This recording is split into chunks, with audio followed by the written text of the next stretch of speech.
Hello, my name is Tendai Manombo, and this is IN4, your weekly news in 4 minutes. The government of Zimbabwe, through the Ministry of Finance and Economic Development, has released its arrears clearance, debt relief, and restructuring strategy. The strategy acknowledges that the nation is under debt distress with an unsustainable public and publicly guaranteed external debt overhang amounting to $14.4 billion as of December 2021. The country is struggling to service its debt obligations and has therefore been accumulating external debt arrears since 2000, which are now estimated at $6.6 billion as of the end of December 2021. Zimbabwe's unsustainable debt is constraining the counter-cyclical effects of fiscal policies and affecting capital accumulation through heightened long-term interest rates and inflation. The government has proposed two options to resolve this debt issue: either utilize the highly indebted poor country route or use a combination of its resources and bridge concessional loans from bilateral development partners.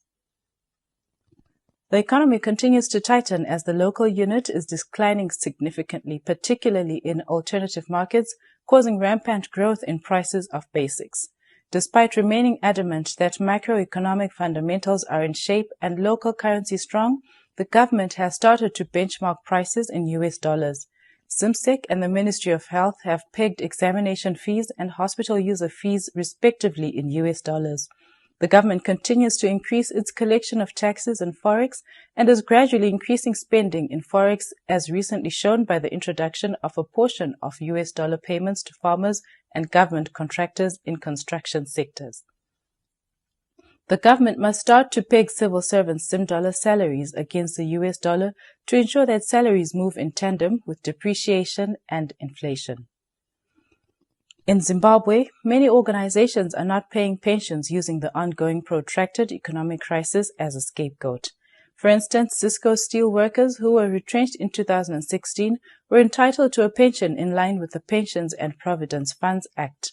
However, these workers are not paid up to date. To this end, ZimCard calls on the government to intervene, as failure to do so will set bad precedents that will lead to gross exploitation of workers. As the nation moves towards the 2023 general elections, allegations of schism in the ruling party are beginning to emerge. Although the ruling party dismisses these allegations of factionalism, the recent remarks by the Speaker of Parliament at the Defence College in early May reinforce factional allegations. The Speaker castigated the military for behaving like a state within a state and attempting to exert their influence on the socio-economic governance structure of the country. This call can be viewed as a direct attack on the Chiwenga-led faction, which is reported to have great influence in the military.